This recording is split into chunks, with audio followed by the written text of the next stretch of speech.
இயேசு கிறிஸ்துவின் இனிய நாமத்தில் வாழ்த்துக்கள். இந்த நாளிலும் மார்க் எழுதின சுவிசேஷம் 13வது அதிகாரம் முதல் 2 வசனங்கள்.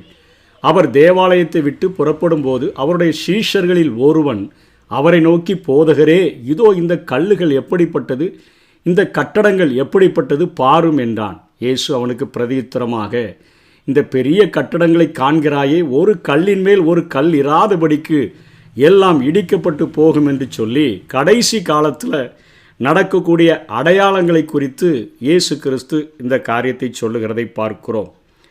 அலை கடலோரத்தில் மணல் வீடு கட்டியதை போலத்தான் நம்ம இந்த உலகத்தில் எத்தனையோ காரியங்களை செய்கிறோம். உலக தேவைகளுக்கும் இப்படி தான் செய்கிறோம். ஆன்மீக காரியங்களையும் இப்போ உலகத்தினுடைய காரியங்களிலிருந்து நாம் பிரித்து செய்கிறதில்லை. இன்றைக்கு சபைகளுக்குள்ளாக உலகம் கலந்துவிட்ட ஒரு காரியத்தை தான் நான் பார்க்கிறோம். எப்படி உலக பிரகாரமான காரியங்களுக்காக நாம் கிரியை செய்கிறோமோ அதே போலத்தான் ஆன்மீக காரியங்களுக்காகவும் கிரியை செய்கிறவர்களாக நாம் காணப்படுகிறோம். இந்த ஆலயம் எப்பொழுது கட்டப்பட்டது? தாவீதினுடைய வேண்டுதலின்படி சாலமோனால் கிமு 951 கட்டப்பட்ட அந்த ஆலயத்தில் தேவ மகிமை நிறைந்திருந்தது. 1 ராஜாக்கள் 6ஆம் அதிகாரத்தில் பார்க்கிறோம். பின்பு கிமு 586 நேபுகாத் நேச்சாரினால் அது தீக்கிரையாக்கப்பட்டது. மீண்டுமாக செருபாபேலின் தலைமையில் இந்த ஆலயமானது சிறப்பாகவே கட்டப்பட்டது. எஸ்ரா 3ஆம் அதிகாரம் 8ஆம் வசனம் மற்றும் 12ஆம் வசனங்களிலே நாம் இதை பார்க்க முடியும். பின்பு பெரிய ஏரோது யூதர்களிடத்தில் நன்மதிப்பை பெறுகிறதற்காக கிமு 18 அதனை செப்பனிடத் தொடங்கினார். தனது கம்பீர நிலையை மீண்டும் அடையும் அளவுக்கு அதனை அவர் சிறப்பாக்கி அங்கே யூதர்களுக்கு அவர் கொடுத்திருந்தார். அந்த தேவாலயத்தில் நின்று கொண்டுதான் கர்த்தர் தமது தீர்க்க தரிசன உரைகளை உரைக்கிறதை நாம் இங்கே பார்க்கிறோம். பின்பு கிபி 70 அதற்கு ஏற்பட்ட நிலையை விளக்குகிறதற்கு தான் மார்க் 13:2 போதுமானதாக காணப்படுகிறது. தேவாலயத்திலும் பெரியவர் அவர்களது கம்பீர கட்டடத்துக்குள்ளே நிற்க முடியாது திணறுகிறார். கோபத்தில் சாட்டையை தூக்க வேண்டிய நிலைமைக்கும் தள்ளப்படுகிறார். நாம் கட்டுவதை எப்படியும் கட்டலாம், அழகாக இருக்கலாம், பெருமையாக இருக்கலாம், ஆனால் அவர் உள்ளே இருக்க வேண்டும் என்கிற நிபந்தனை இல்லை என்று சொல்லுகிற அளவிற்குத்தான் நாம் கட்டடங்களை கட்டுகிறவர்களாக காணப்படுகிறோம். இன்றைக்கி கட்டடங்களுக்காக எத்தனை பிரச்சனைகள், நீதிமன்ற வழக்குகள், ஏராளமான சாட்சி இல்லாத காரியங்கள் நடந்தேறுகிறத நம்ம பார்க்கிறோம். இயேசுவின் சீடர்களும் கூட மனிதர்களின் வேலைப்பாடுகளை மிகவும் அதிகமாய் பாராட்டலாம். மேலும் அவைகளுடைய அழகின் காரணமாக அவைகள் மிகவும் விலை உயர்ந்தது என்று கூட அவர்கள் நினைக்கலாம். முடிவில் மனிதனினுடைய பெருமைகளை அது ஆண்டவருடைய காரியங்கள் அது அழித்துவிடும் என்கிற கருத்தை தான் இங்கே ஆண்டவர் பேசுகிறதை பார்க்கிறோம். ஏசாயா 2ஆம் அதிகாரம் 6-22 வரை, வெளிப்படுத்துதல் 18ஆம் அதிகாரம் 9 24 வரையிலும் பார்க்கிறோம். அங்கே ஏசாயா 6:20 ஆண்டவர் சொல்கிறார், பூமியை தத்தளிக்க பண்ண கர்த்தர் எழும்பும் நாளிலே. அப்படிப்பட்ட நாளிலே மனிதன் எத்தனை பெருமையான காரியங்களை தன்னுடைய வாழ்க்கையில் செய்திருந்தாலும் அவர் பூமியை தத்தளிக்க பண்ண எழும்புகிற நாளிலே அவைகள் முற்றிலுமாக அழிக்கப்பட்டு போகும் என்கிற காரியத்தை நாம் புரிந்து கொள்ள வேண்டும். இதில் நம்ம தெளிவாக தெரிந்து கொள்ள வேண்டிய காரியம் என்ன? கட்டடங்களை குறித்து ஆண்டவர் என்ன சொல்லுகிறார், அப்போ நம்மை குறித்து ஆண்டவர் என்ன எதிர்பார்க்கிறார் என்கிற ஆழத்துக்குள்ளாக ஆவியானவர் நம்மை அழைத்து செல்ல விரும்புகிறார். நம்மை தேவன் எதற்காக அழைத்தார் என்கிற காரியத்தை நாம் தெளிவாக தெரிந்து கொள்ள வேண்டும். நீங்கள் தேவனுடைய ஆலயமாய் இருக்கிறீர்கள் என்றும் தேவனுடைய ஆவி உங்களில் வாசமாய் இருக்கிறார் என்றும் அறியீர்களா? நீங்கள் கிரயத்திற்கு கொல்லப்பட்டீர்களே, நீங்கள் உங்களுடையவர்கள் அல்ல என்று வேதம் சொல்லுகிறதே.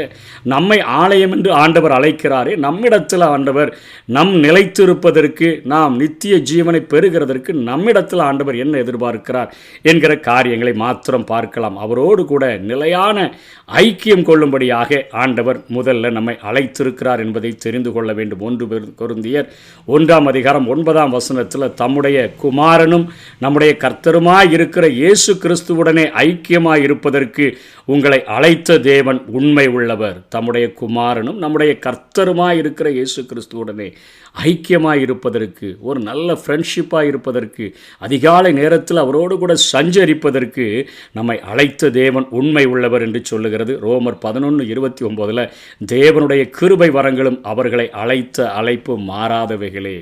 நம்மை அவரோடு கூட ஐக்கியப்படுகிறதற்கு அழைத்த அழைப்பு ஒரு நாளும் மாறாதது என்பதை உணர்ந்து ஒவ்வொரு நாளும் நாம் ஆலயத்திற்கு செல்லுகிறவர்களாக இருந்தாலும், சபையின் மூலமாக தேவ அனந்த ஞானத்தை பெறுகிறவர்களாக இருந்தாலும், சபை கூடி வருதலின் நிமித்தமாக மற்றவர்களிடத்தில் ஐக்கியத்தை பெறுகிறவர்களாக இருந்தாலும், தனிப்பட்ட முறையில் தேவனோடு கூட ஐக்கியம் கொள்ளுகிறவர்களாக வாழ வேண்டும் என்று சொல்லி தேவன் எதிர்பார்க்கிறார். இரண்டாவது, கிறிஸ்துவினுடைய மகிமையில் நாம் பங்கடைகிறவர்களாக இருக்க வேண்டும். 2 தெசலோனிக்கேயர் 2:14 நீங்கள் நம்முடைய கர்த்தராகிய இயேசு கிறிஸ்துவின் மகிமையை அடையும் பொருட்டாக எங்கள் சுவிசேஷத்தினாலே அந்த இரட்சிப்புக்கு அவர் உங்களை அழைத்தார்.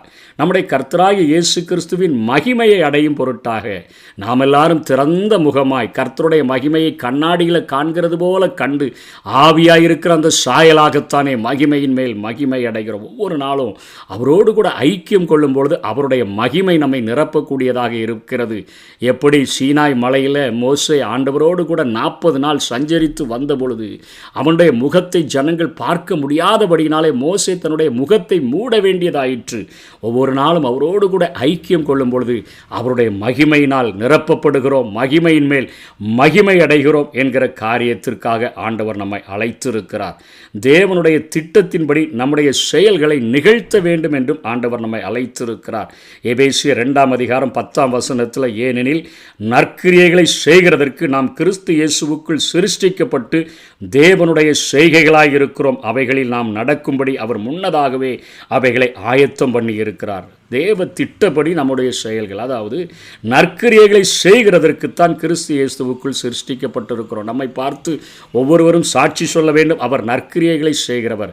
மனுஷர் உங்கள் நற்கிரியைகளை கண்டு பரலோகத்தில் இருக்கிற உங்கள் பிதாவை மகிமைப்படுத்தும்படிக்கு உங்கள் வெளிச்சம் அவர்களுக்கு முன்பாக பிரகாசிக்க கடவுது. நற்கிரியைகளை செய்கிறவர்களாக, அதாவது உலகத்துக்கு வெளிச்சமாக, பூமிக்கு உப்பாக, நற்கந்தமாக வாழும்படியாக ஆண்டவர் நம்மை அழைத்திருக்கிறார் என்கிற காரியத்தை தெளிவாக உணர்ந்து கொள்ள வேண்டும். கட்டடங்களை அல்ல, நம்முடைய சரீரங்களை ஆலயங்களாக பார்க்கிற ஒரு ஆண்டவர் நம்மிடத்தில் எதிர்பார்க்கிற காரியம். 4வதாக, கிறிஸ்துவுக்காக காத்திருக்கவும் அவரால் மாசற்றவர்களாக காக்கப்படவும் நாம் விரும்ப வேண்டும். 1 கொரிந்தியர் 1:7-8 அப்படியே நீங்கள் யாதொரு வரத்திலும் குறைவில்லாதவர்களாய் நம்முடைய கர்த்தராகிய இயேசு கிறிஸ்து வெளிப்படுவதற்கு காத்திருக்கிறீர்கள்.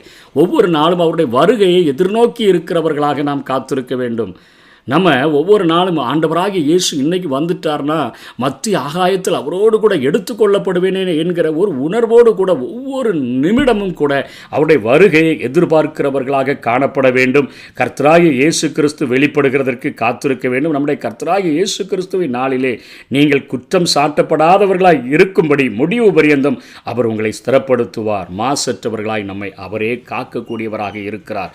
ஒவ்வொரு நாளும் அவரோடு கூட சஞ்சரிக்கும் பொழுது, ஒவ்வொரு நாளும் அவருடைய மகிமையினால் நிரப்பப்படும் பொழுது, ஒவ்வொரு நாளும் நற்கிரியைகளை செய்கிறவர்களாக இருக்கும் பொழுது, ஒவ்வொரு நாளும் அவருடைய வருகைக்காக காத்திருக்கும் பொழுது அவர் நம்மை குற்றமற்றவர்களாக, நம்மை மாசற்றவர்களாக நிலைநிறுத்துகிறதற்கு வல்லமை உடைய ஒரு ஆண்டவராக இருக்கிறார். 5வதாக, பரிசுத்த ஆசாரிய ராஜரீக கூட்டமாக வாழ்ந்து காட்டும்படியாக அவர் நம்மை அழைத்திருக்கிறார். 1 பேதுரு 2:5-9 ஜீவனுள்ள கற்களைப் போல ஆவிக்கேற்ற மாளிகையாக பரிசுத்த ஆசாரிய கூட்டமாக நாம் கட்டப்பட்டு வருகிறோம் என்று சொல்லி அங்கே பேதுரு சொல்லுகிறதை பார்க்கிறோம்.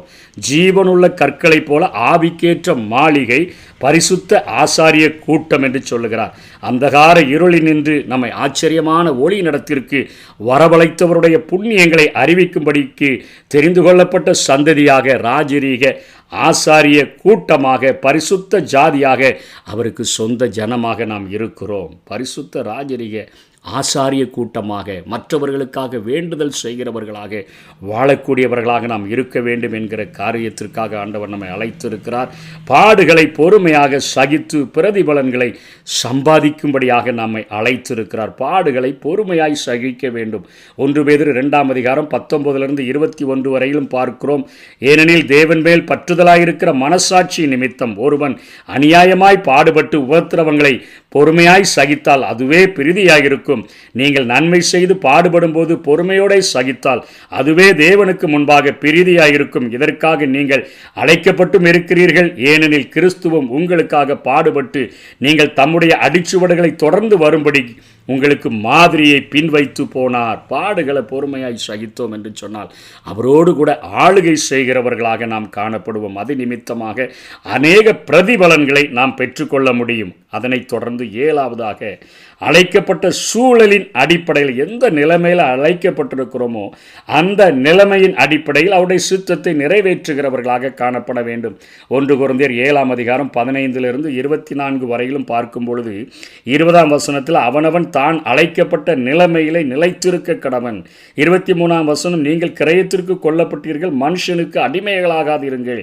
24ஆம் வசனம், சகோதரரே அவனவன் தான் அழைக்கப்பட்ட நிலைமையில தேவனுக்கு முன்பாக நிலைத்திருக்க கடவன். தேவன் நம்மை ஒரு பின்னணியிலிருந்து அழைத்தார் என்று சொன்னால் அந்த பின்னணியில் அதிகமாக அவர் நம்மை பயன்படுத்த முடியும். ஒரு யோவானையும் அங்கே யாக்கோபையும் அழைக்கும் பொழுது யோவான் வலைகளை பழுது பார்த்து கொண்டிருந்த அந்த யோவானுடைய பின்னாட்களிலே ஆண்டவர் சபைகளிலே இருக்கக்கூடிய குறைவுகளை பழுது பார்க்கும்படியான தீர்க்க தரிசனங்களை கொடுத்து பயன்படுத்தினதை பார்க்கிறோம். பவுலை அழைக்கும் பொழுது நீ எவ்வளவாய் பாடுபட வேண்டும் என்று நான் உனக்கு காண்பிப்பேன் என்று சொன்னார்.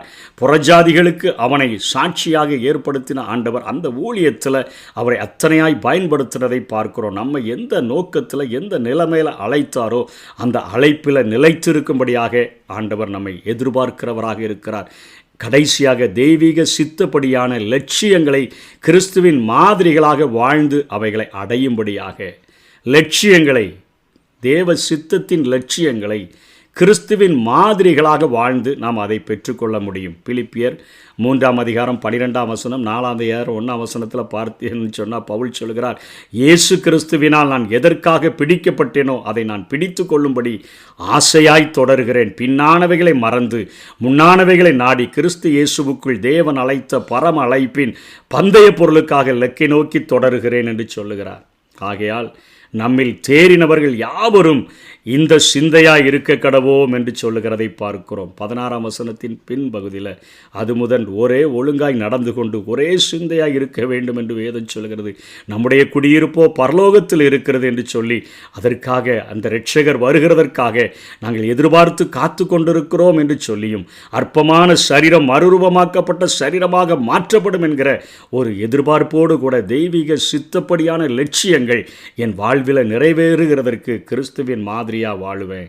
ஆதலால் எனக்கு பிரியமும் வாஞ்சையுமான சகோதரரே, எனக்கு சந்தோஷமும் கிரீடமானவர்களே, பிரியமானவர்களே, இந்தபடியே கர்த்தருக்குள் நிலைத்திருங்கள் என்று சொல்லுகிறதை பார்க்கிறோம். ஆகவே ஒவ்வொரு நாளும் நம்முடைய வாழ்க்கையில் என்னுடைய சரீரத்தை ஆண்டவர் ஆலயமாக தெரிந்து கொண்டிருக்கிறபடினால, தேவனுடைய ஆவி எனக்குள் வாசம் பண்ணுகிறபடியினால, ஆண்டவர் என்னை கிரயத்திற்கு கொண்டபடியினால, நான் என்னுடையவனாய் இல்லாதபடியினால அவருக்காக நான் வைராக்கியமாக வாழ வேண்டும், நிலைத்திருக்க வேண்டும் என்கிற எண்ணத்தோடு கூட வாழுவோம். கர்த்தர் தாமே நம்மை ஆசீர்வதிப்பாராக. ஆமென். நாமே திருச்சபை, கிறிஸ்துவின் திருவுடல், ஒவ்வொருவரும் அதன் தனித்தனி உறுப்புக்கள். நாமே திருச்சபை,